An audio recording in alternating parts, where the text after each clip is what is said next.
नमस्कार प्रेक्षकांनो, ठरलं तर मग या मालिकेच्या येणाऱ्या भागामध्ये जबरदस्त असा ट्विस्ट येणार आहे. तर प्रेक्षकांनो, इथे अश्विनने प्रियाला लग्नासाठी प्रपोज केलेलं असतं आणि ज्या वेळेला अश्विन प्रियाला लग्नासाठी प्रपोज करतो त्यावेळेला इथे प्रियाने संपूर्ण बाजी आता पलटलेली असते. तेव्हा इकडे प्रियाने कोर्टामध्ये खूप मोठा धमाका केलेला असतो. तिने साक्षीच्या विरोधामध्ये साक्ष देत इथे आता साक्षीला पूर्णपणे जेलमध्ये टाकलेलं असतं. तिला जन्मठेपेची शिक्षा झालेली असते आणि मधुभाऊ निर्दोष सिद्ध झालेले असतात. आणि त्याचबरोबर अथर्व विचारेला महिपतने ज्या पद्धतीने किडनॅप करून ठेवलेलं असतं त्यालासुद्धा इथे सायली, कुसुमताई आणि चैतन्य तिघंजणं जाऊन अथर्व विचारेला अगदी कोर्टाच्या वेळेतच त्याला घेऊन आलेले असतात. आणि जेव्हा इथे अथर्व विचारे साक्ष आणि महिपत विरोधामध्ये साक्ष देतो आणि कोर्टामध्ये सगळ्यांना सांगतो की या दोघांनी मिळून मला किडनॅप केलं होतं, ही बातमी जेव्हा कोर्टामध्ये बाहेर येते तेव्हा सत्याचा उलगडा झालेला असतो की आत्तापर्यंत साक्षीने अथर्व विचारे याच्या संबंधित जे काही पुरावे सादर केलेले असतात, जे काही तिने सांगितलेलं असतं ते सगळं खोटं असतं. पुरावे खोटे असतात, तिची साक्ष खोटी असते, कारण ते सगळे डॉक्युमेंट अथर्व विचारेला न विचारता ते सगळे सादर करण्यात आलेले असतात. त्यामुळे प्रेक्षकांनो, इथे आता प्रिया ही साक्षीच्या विरोधात जेव्हा साक्ष देते तेव्हा इथे मधुभाऊ निर्दोष सिद्ध होतात आणि इथे साक्षी जन्मठेपेसाठी आता जेलमध्ये जाते. पण अचानकपणे असं काय घडतं की प्रिया एवढा मोठा खेळ खेळते, तो सुद्धा साक्षीच्या विरोधात. ज्या साक्षीने तिला इतके पैसे दिले, तिची मदत केली, त्या साक्षीच्या विरोधामध्ये प्रिया का जाते? आजच्या भागामध्ये सविस्तरपणे आपण बघूया. तर इथे प्रेक्षकांनो, आपण बघितलं होतं ज्या वेळेला अर्जुन आणि सायलीचं लग्न झालं त्यावेळेला इथे महिपत, साक्षी आणि नागराज या तिघांना खूप राग आलेला असतो, कारण प्रियाने दिलेला शब्द पूर्ण केलेला नसतो. तिने अर्जुनबरोबर लग्न केलेलं नसतं, त्यामुळे इथे साक्षी आणि महिपतला राग आलेला असतो. कारण त्यांचं ठरलेलं असतं की प्रियाने अर्जुनबरोबर लग्न करायचं आणि त्याला काही करून विलास मर्डर केस सोडायला सांगायची. मधुभाऊ गेले जन्मठेपेसाठी तरीसुद्धा जाऊ दे, पण साक्षीला या सगळ्यातून बाजूला ठेवायचं असा त्यांचा प्लॅन झालेला असतो. पण इथे आता तसं काहीही होत नाही. लग्न तर अर्जुन सायलीचंच होतं आणि त्याचबरोबर इथे आता प्रिया ही नेहमीप्रमाणे बाजूला झालेली असते. तेव्हा साक्षी म्हणते, तू आता आमच्यासाठी काही कामाची उरलेली नाही आहेस, कळलं ना? तुझ्यावरती आम्ही एवढा खर्च केला. अगं, कुठे राहत होतीस तू आणि कुठे येऊन राहतेस? तुझी लायकी तरी आहे का रविराज किल्लेदाराच्या बंगल्यात राहण्याची? तुझी लायकी तरी आहे का रविराज किल्लेदार याची मुलगी म्हणवण्याची? त्याची मुलगी ती सायली आहे आणि तीच त्यांना शोभून दिसते, कळतं का तुला? महिपत म्हणतो की तुला माझ्या घराच्या समोर इथेच आताच्या आता गाडली ना तरीसुद्धा कुणाला कळणार नाही की तू कुठे आहेस ते, आणि कुणीही तुला शोधण्याचा जास्त प्रयत्नसुद्धा करणार नाही. इतका त्रास दिला आहेस तू त्या लोकांना. तेव्हा इथे प्रियाचा चांगला पाण उतारा केलेला असतो, तिला धक्के मारून घरातून हकलून दिलेलं असतं.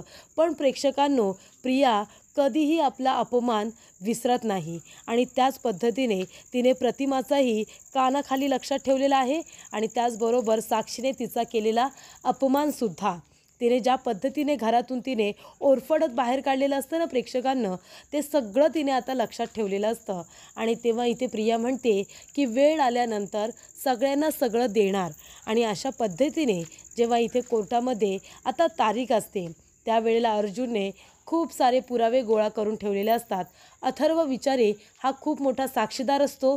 त्याने जर साक्षीच्या विरोधात साक्ष दिली तर कोर्टामध्ये हे सिद्ध होईल की साक्षीने आत्तापर्यंत कोर्टामध्ये जे पुरावे सादर केले होते ते सगळे खोटे होते. आणि तसाच अथर्व विचारे हा तिचा कुणीही नाही आहे, तरीसुद्धा तिने त्याला भाव बनवलं आणि नाही ते स्वतःच्या आईवरती आरोप करत ते कसे खरे पुरावे आहेत हे तिने सांगण्याचा जो प्रयत्न केला, हे सगळं आता अथर्व विचारे येऊन त्याच्या एका साक्ष देण्याने सगळं तो खोडून काढणार असतो. आणि त्यामुळे इथे प्रेक्षकांनो, अर्जुन खूपच जास्त कॉन्फिडंट असतो की आता साक्षीचं काही खरं नाही आहे. पण ही बातमी महिपत साक्षीपर्यंत पोहोचलेली असते, कारण अथर्व विचारेला ज्या पद्धतीने सगळेजण इथे प्रोटेक्ट करण्याचा प्रयत्न करत असतात ती बातमी महिपतपर्यंत पोहोचलेली असते. आणि त्यावेळेला अथर्व विचारेला त्या लोकांनी घरातून उचललेलं असतं, त्याला किडनॅप केलेलं असतं. अथर्व विचारे चैतन्याच्या घरी थांबलेला असतो आणि चैतन्याच्या घरूनच त्याला किडनॅप करण्यात आलेला असतो आणि ज्या वेळेला कोर्टामध्ये तारीख असते त्यावेळेला अथर्व विचारे घरामध्ये नसतो. सगळेजण त्याला इकडे तिकडे शोधत असतात. अथर्व गेला कुठे? तेव्हा इथे आता चैतन्य म्हणत असतो तो घाबरून पळून तर गेला नसेल ना. तेव्हा अर्जुन म्हणतो तो जर पळून गेला असता तर निदान आपला फोन तरी घेऊन गेला असता. त्याचा फोन इथे कसा काय? जिथे त्याने ठेवला आहे तिथेच फोन आहे आणि त्याच्या काही वस्तूसुद्धा घरातच राहिलेल्या असतात. तेव्हा इथे अर्जुन आणि सायली म्हणतात की नाही, अथर्व विचारे हा पळून जाणाऱ्यातला नाही आहे. जर त्याला पळून जायचं असतं तर त्याने आपली मदत कधी केलीच नसती आणि तो मदत करायला तयारसुद्धा झाला नसता. अथर्व विचारेला महिपतच्या माणसांनी किडनॅप तर केलं नसेल ना, असा विचार आता सायलीच्या मनात येतो. अर्जुन म्हणतो की असं वाटतंय, मला पण असंच वाटतंय की अथर्व विचारेला किडनॅपच केलं आहे, कारण महिपतच असं करू शकतो. त्यामुळे इथे काहीही झालं तरीसुद्धा अथर्व विचारे मिळणं हे खूप गरजेचं आहे. नाहीतर त्या साक्षीचा जो काही खोटारडेपणा आहे तो कोर्टामध्ये सादर होणारच नाही. कारण कोर्टामध्ये तिने जेव्हा पुरावे सादर केले तेव्हा इथे कोर्टात सगळ्यांना असंच वाटत होतं की ती जे काही बोलते ते सगळं खरं आहे, कारण तिने पुरावेच असे सादर केलेत.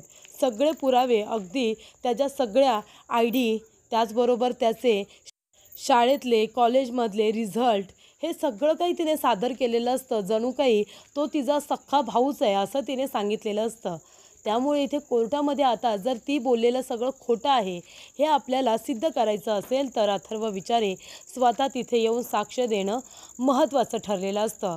तेव्हा इथे सायली म्हणते की अर्जुन सर, तुम्ही एक काम करा, तुम्ही आता कोर्टामध्ये जा आणि मी, चैतन्य भाऊजी आणि कुसुमताई आम्ही तिघेजणं जातो अथर्व विचारेला शोधायला.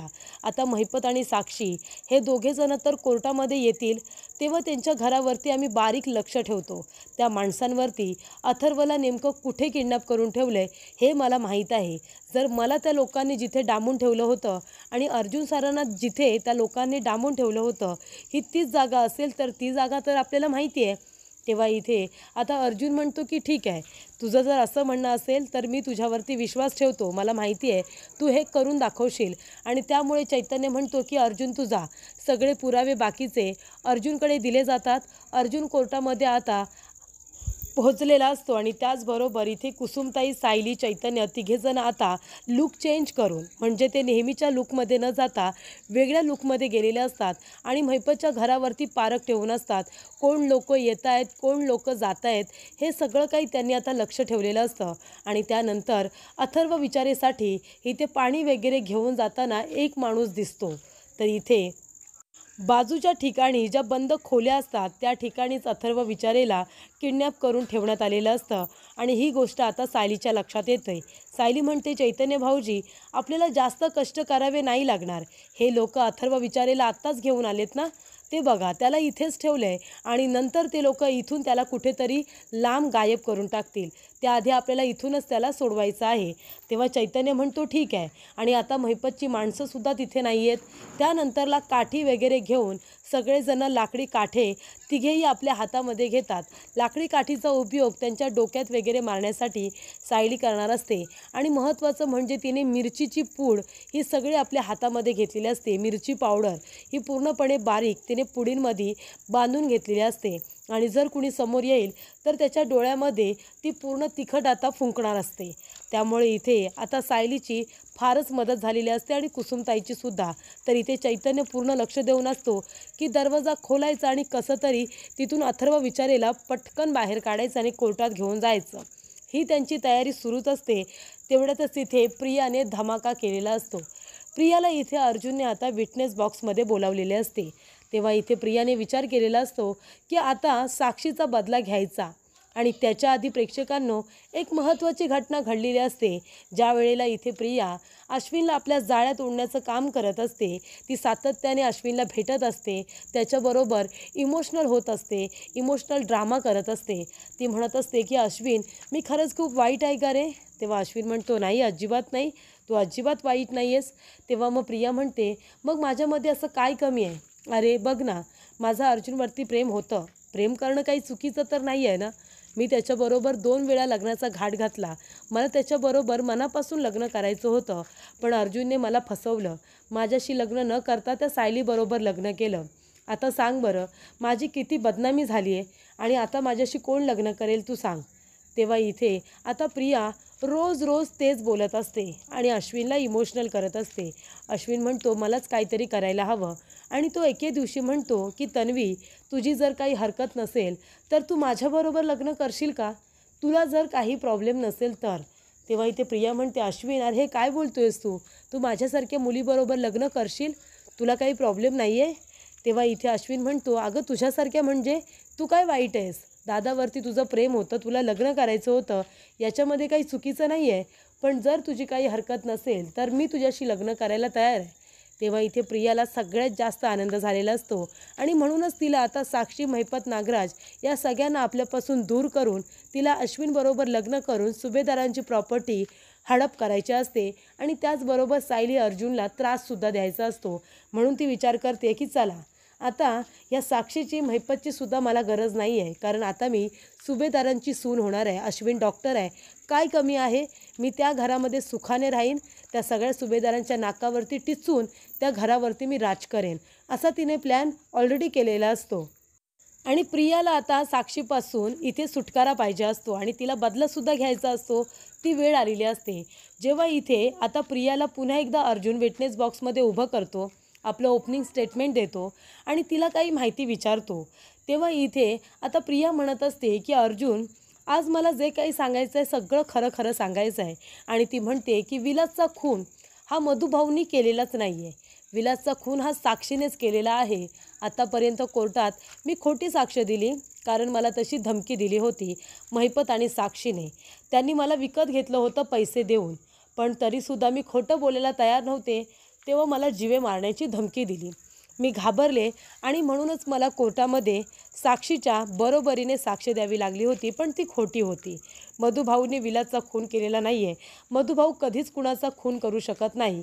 असं करून इथे प्रियाला सुभेदारांच्या नजरेत आता चांगलं बनायचं असतं, अर्जुनच्या नजरेत चांगलं बनायचं असतं, जेणेकरून अश्विनबरोबर लग्न करत असताना अर्जुनने कुठलाही अडथळा, सायलीने कुठलाही अडथळा निर्माण करू नये, म्हणून त्यांच्या नजरेत चांगलं बनण्यासाठी इथे प्रियाने हा डाव खेळलेला असतो.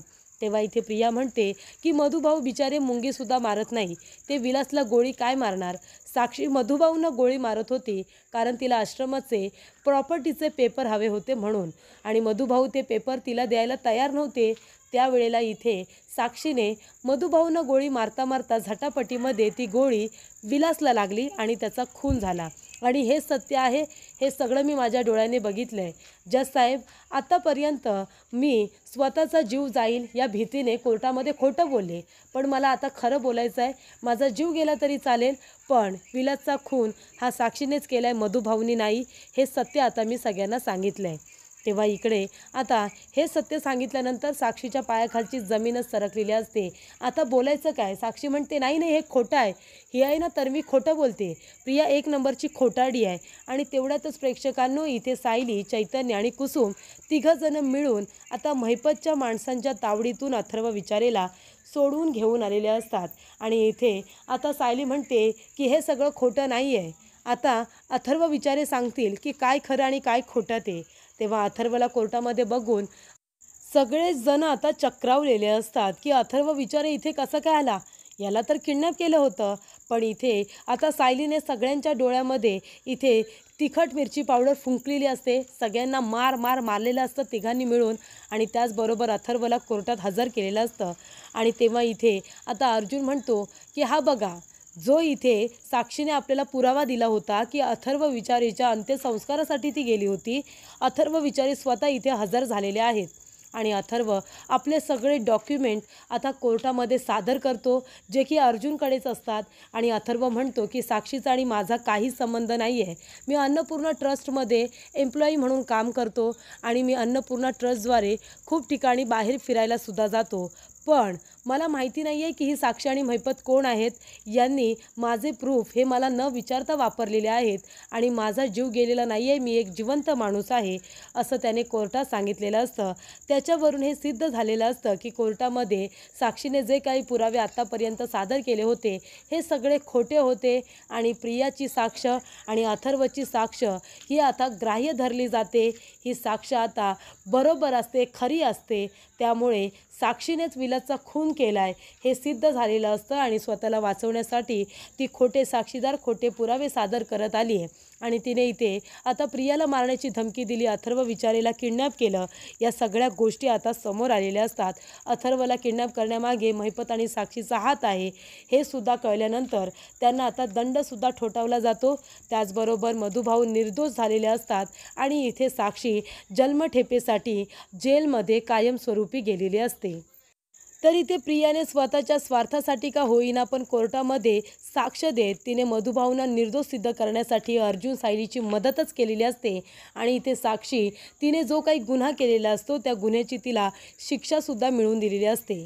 त्याचबरोबर प्रेक्षकांनो, व्हिडिओ आवडल्यास लाईक करा. नवनवीन अपडेट्ससाठी आमच्या चॅनलला नक्की सबस्क्राईब करा. धन्यवाद.